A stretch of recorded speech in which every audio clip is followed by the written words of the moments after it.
bawah sesuai agama dan kepercayaan kita masing-masing. Nah, untuk pemimpin doanya itu Nur Nadila, silahkan pemimpin doanya. Baik, sebelum memulai pembelajaran hari ini, alangkah baiknya kita berdoa kepada Allah Subhanahu wa Ta'ala. Berdoa dengan berdoa saja. Nah, sebelum kita lanjut, kita mau absen dulu ya. Ibu Nurafni, Ibu Nurbaya, hadir Ibu Cahaya Fajaria. Tidak ada yang sanggup kita Ibu Gara-Gara. Nurul Hasimah, Hadir ya Bu. Nur Nadila, Hadir Bu. Dwi Hesti, Hadir Ibu. Utmaina, Hadir Bu. Andira Syahria, hadir Ibu. Firda Mayanti, Hadir Ibu. oke, semuanya hadir ya.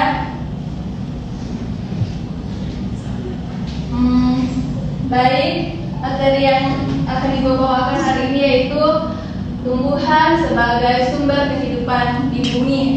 Nah, sebelumnya kita harus mengetahui terlebih dahulu apa itu tumbuhan. Nah, tumbuhan merupakan sumber kehidupan di bumi karena perannya yang sangat penting dalam ekosistem. Mereka menghasilkan oksigen melalui proses fotosintesis yang penting bagi kehidupan hampir semua makhluk hidup.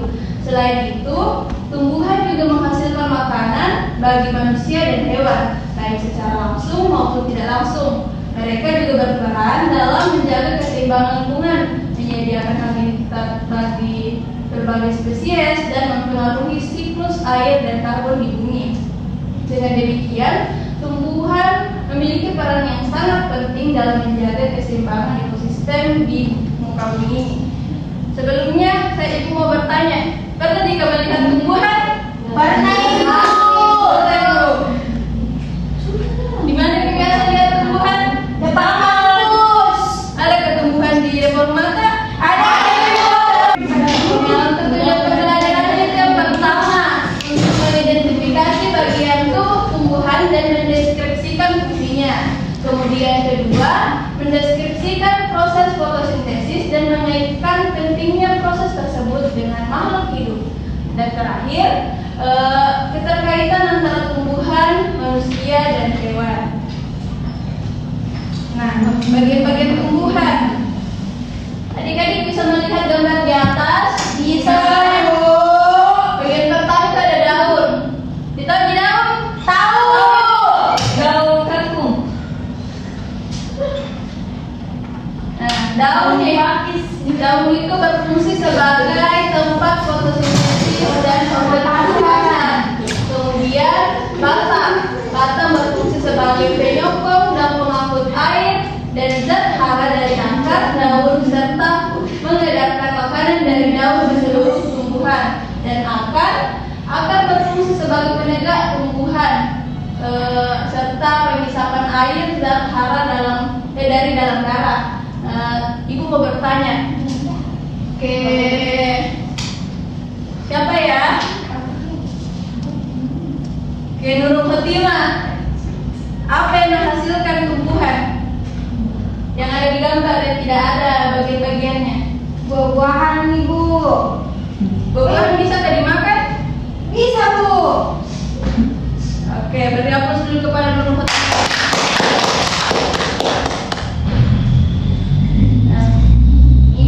Ini ada penjelasan mengenai daun.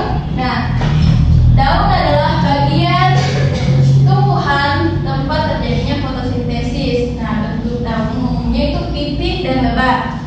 Kemudian daun umumnya berwarna hijau. Nah, ini gambar daun, di mana di bagian sini ada tangkai daun, kemudian ada tulang daun dan helai daun. Selanjutnya, macam-macam bentuk susunan tulang daun, antara lain yang pertama itu ada tulang daun menyirip, tulang daun menjari, tulang daun melengkung, dan tulang daun sejajar. Ada yang tahu bagaimana itu tulang daun menyirip? Dereski ngantuk ya? Coba berikan contoh bagaimana itu daun menyirip. Tahu contohnya? Tidak Ibu. Untuk mengetahuinya, mari kita lanjut ke materi selanjutnya. Nah, ini daun-daun menyirip. Nah, ini penjelasan ini dia Hestin, perhatikan. Tulen daun menyirip berbentuk seperti susunan daun sirip, seperti pada daun mangga, daun jambu, dan daun nangka. Pernah jika melihat daun mangga? Pernah, Ibu. Selain contoh di atas, contoh daun menyirip yang lain yang kalian tahu apa saja? Daun jambu. Jambu apa? Jambu batu. Jambu batu. Daun mangga. Daun nangka. Atas dulu kepada Dwi Hesti. Selanjutnya itu daun menjari. Nah, daun menjari itu bentuknya menjari seperti jari tangan. Dan contohnya yaitu daun pepaya dan daun singkong. Selain contoh di atas, ada yang tahu contoh lainnya? Ganja. Ganja. Bentar.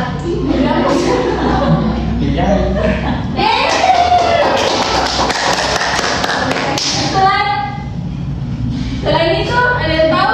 Daun pohon sukun, Ibu. Nah,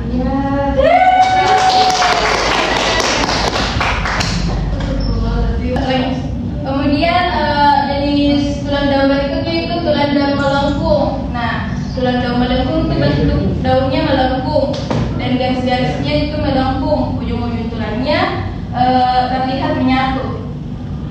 Adik-adik bisa lihat pada gambar di atas di sini. Nah, contohnya itu daun sirih, daun eceng gondok, dan daun genjer. Selanjutnya tulang daun sejajar. Nah, tulang daun sejajar ini bentuk tulangnya sejajar seperti garis-garis seperti ini, adik-adik ini. Adik-adik bisa melihat gambar di atas. Ini contoh daun jagung. Selain daun jagung, adik-adik bisa memberikan contoh daun tebu. Daun tebu, nah kita. Nah, kemudian untuk batang. Nah, batang ada dua jenis, yaitu batang kayu dan batang basah. Nah, batang kayu strukturnya lebih keras dan warnanya coklat dan sulit untuk dipatahkan. Sedangkan untuk batang basah, di mana ciri-cirinya batangnya lunak dan berwarna hijau dan mudah dipatahkan.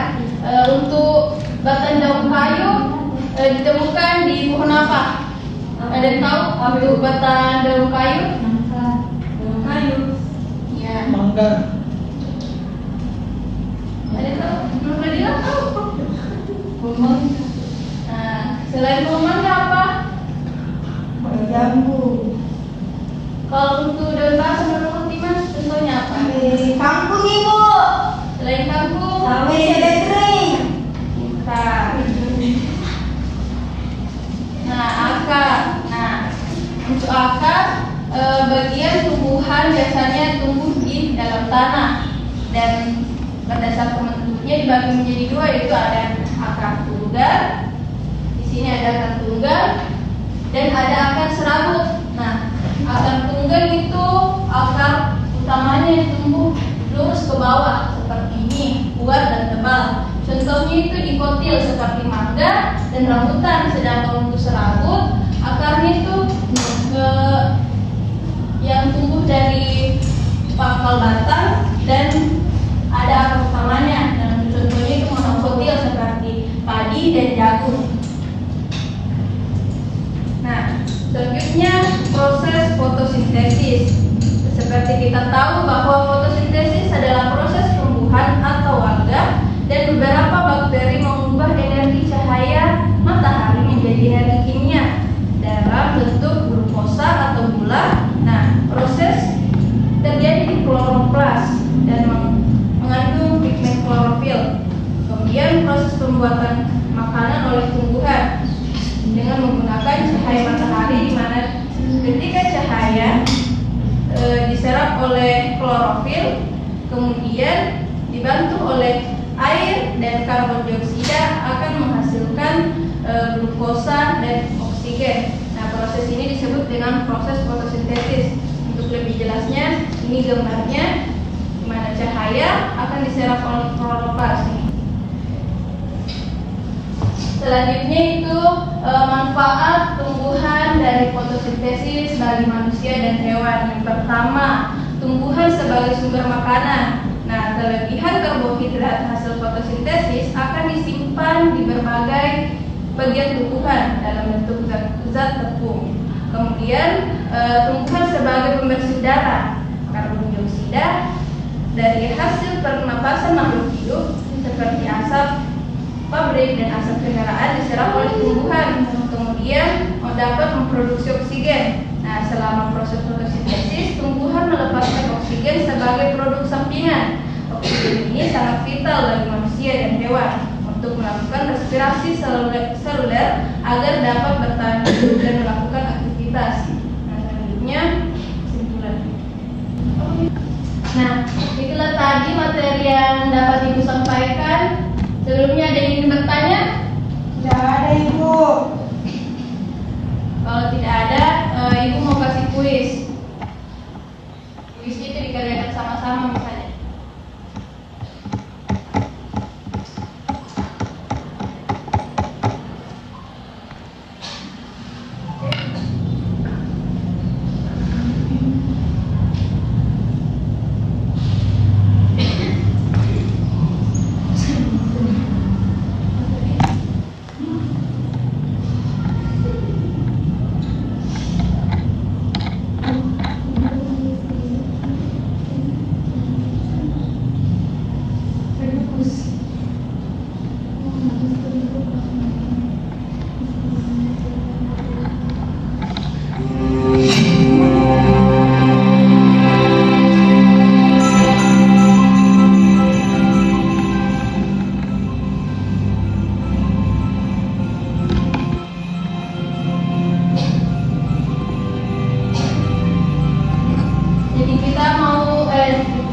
Jadi sekarang kita mau mengerjakan selalu sama-sama ya.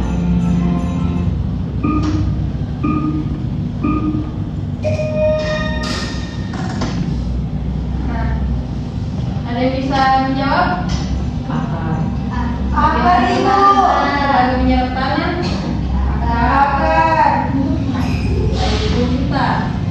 Selanjutnya, proses fotosintesis pada tumbuhan terjadi pada bagian Daun. Selanjutnya, zat hijau daun yang membantu tumbuhan membuat makanan disebut Klorofil. oke. Kemudian, tumbuhan mendapat energi untuk melakukan fotosintesis dari Cahaya matahari. oke, pintar. Nah, fungsi utama dari daun pada tumbuhan apa? Ya, Cepat terjadinya fotosintesis. Nah. Kemudian bagian tumbuhan juga berperan dalam reproduksi. Jangan sama itu. Kemudian yang bukan merupakan fungsi akar. Ada tumbuhan Membuat makanan, Ibu. oke. Terakhir, bunga yang sempurna memiliki bagian-bagian berikut kecuali Daun. oke. Bunga dari bunga.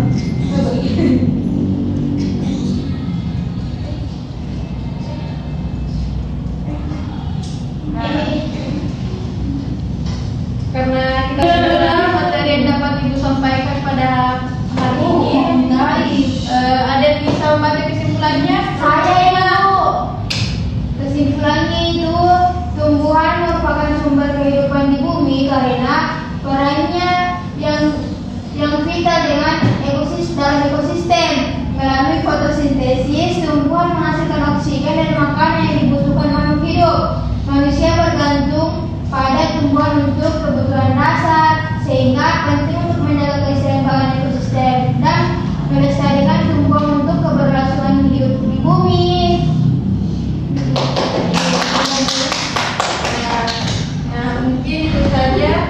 dari Ibu, minggu depan kita akan membahas tentang sistem pernapasan.